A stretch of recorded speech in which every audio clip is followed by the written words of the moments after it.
السلام عليكم، ازيكم عاملين ايه؟ يا رب تكونوا بخير. النهارده هنعمل مع بعض مربى البرتقال بالجزر وكمان اليوسفي. مربى بجد طعمها اكتر من رائع، بجد كانت خطيرة جدا. شايفين قوامها ولونها بجد جميل جدا. يلا بينا نشوف انا عملت الوصفة ازاي. يلا بينا، بس متنسوش تعملوا لايك للفيديو لو عجبكم. هنا معايا كيلو من الجزر، قشرته وبشرته بالشكل ده.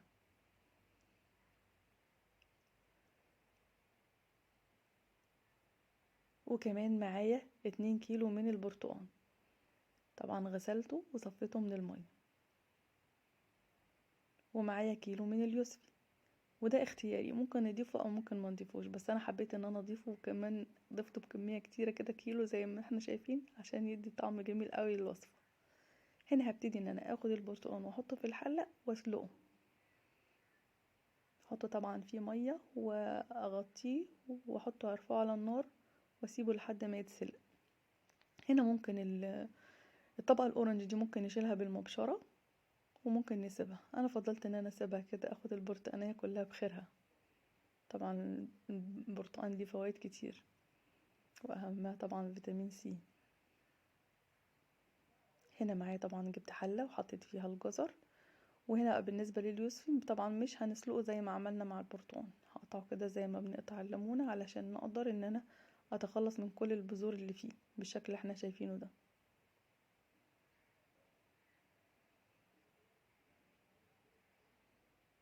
لو مش حابين طبعا تضيفوا اليوسفي للوصفه ممكن ما تضيفوش، بس انا زي ما قلت لكم بحب طعم قوي اليوسفي في الوصفه دي.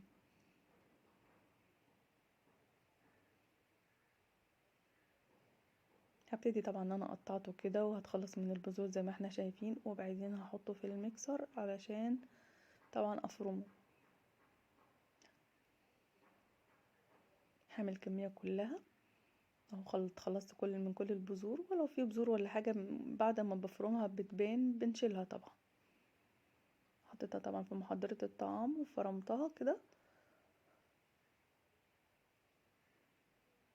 وبعدين هبتدي طبعا ان انا اجيب البرتقال وهقطعه، ممكن اقطعه قطع صغيره بالسكينه، ممكن اريح نفسي برضو واحطه في محضره الطعام وافرمه برضو كده اهو بالشكل ده. ممكن اقطعه بالسكينه قطع صغيره، بس طبعا توفيرا للوقت والمجهود حطه في محضره الطعام، وبعدين هفرمه على طول كده مره واحده،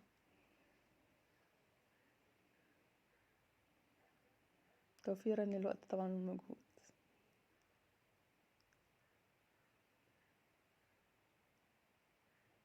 طبعا عملتها على مرحلتين اهو بالشكل ده.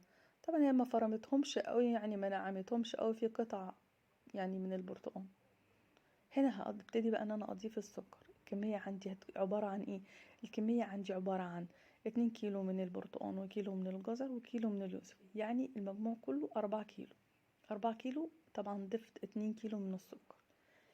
يعني لو حابين ان احنا نعمل كميه بسيطه، يعني مثلا هنعمل كيلو من الفاكهه، الكيلو بياخد نص كيلو من السكر. بس كده هقعد اقلبه كده شويه لحد ما هتظهر ميه، دلوقتي هتظهر دلوقتي. يعني انا ما سبتهوش، يا دوبك قلبته كده، قلبته شويه شويه، وبعد كده لقيت الميه طبعا نزلت على طول اهي، ظهرت اهي. هبتدي بقى ان انا هرفعه على النار، على نار هاديه جدا. كل اللي انا عملته حطيته على النار، على نار هاديه جدا لمده ساعتين. طبعا غطيت الحله عشان تحتفظ بالسوائل بتاعتها، مش عايزاها تنشف. المربى دي انا مش عايزاها تنشف. واللي ضفته دلوقتي ده طبعا حبات من القرنفل، ممكن نستغنى عنها لو مش حابين، وممكن نستبدلها كمان بعيدان القرفة. بس كده. شايفين هي طبعا دخلت في السوا واستوت خالص بعد الساعتين. حطيت طبعا عصير الليمون قبل ما اقفل عليها ب5 دقايق، ولازم اقفل عليها وهي فيها الصوص بتاعها، مش عايزاها تبقى ناشفة. بس كده، في شوية طبعا صوص اهو، مش عايزاها تنشف كده. هي المربى بتاعتنا بقت جاهزة واستوت كده تمام. نقفل بقى عليها ونسيبها تبرد ونحطها في برطمانات زي ما احنا شايفين كده.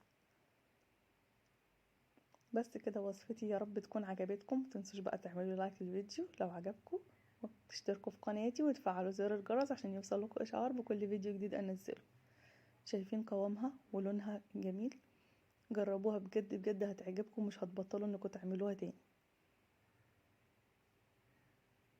شايفين لونها جميل قوي. عايزه اقول كمان اللي اداها اللون الاورنج الجميل قوي ده الجزر، خلى لونها اكتر من رائع كده، جميله جدا. بس كده، والى اللقاء في فيديو جديد.